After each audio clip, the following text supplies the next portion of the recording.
एक लड़का पैदल किसी रास्ते से जा रहा था। उस लड़के ने देखा कि सामने वाले बिजली के खंभे पर कागज की पर्ची चिपकी पड़ी है और उस पर्ची में कुछ लिखा हुआ है।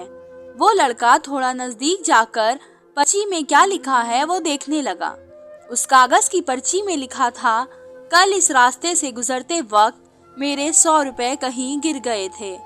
मैंने ढूंढने की बहुत कोशिश की लेकिन मुझे वो नहीं मिले। कृपया इस रास्ते पर कहीं भी किसी को भी मेरे 100 रुपए मिले तो इस पते पर पहुंचा देना। पर्ची में उसका पता लिखा हुआ था। लड़के का पर्ची पढ़कर उस पते पर जाने का मन करने लगा। वो लड़का उस पते पे जाने के लिए आगे बढ़ने लगा। उस पते पर जाकर लड़के ने देखा कि वहां पर एक झोपड़ी है।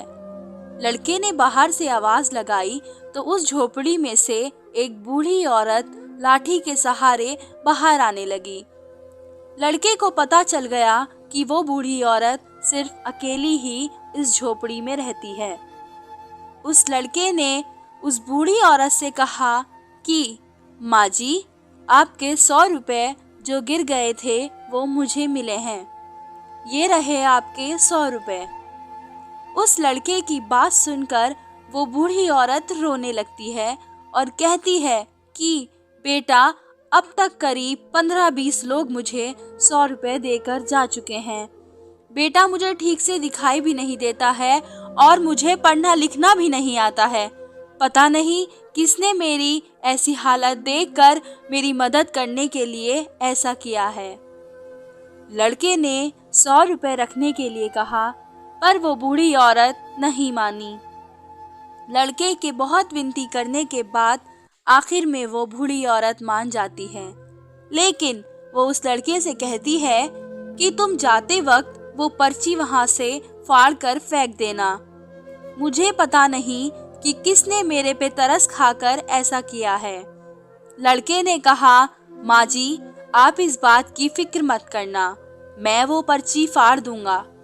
अब वो लड़का उस बूढ़ी औरत के घर से निकल जाता है। थोड़ी देर चलने के बाद उस लड़के ने सोचा कि आखिर मुझसे पहले आए हुए उन 15-20 लोगों को भी इस माँ जी ने वो पर्ची फाड़ने को कहा होगा, लेकिन उनमें से किसी ने भी पर्ची को नहीं फाड़ा, तो फिर मैं क्यों फाड़ दूं?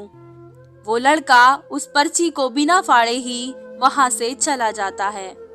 हमारे मन में सिर्फ किसी जरूरतमंद की मदद करने की इच्छा होनी चाहिए, क्योंकि मदद करने के तो बहुत सारे तरीके होते हैं। हम किसी भी तरह किसी की मदद कर सकते हैं।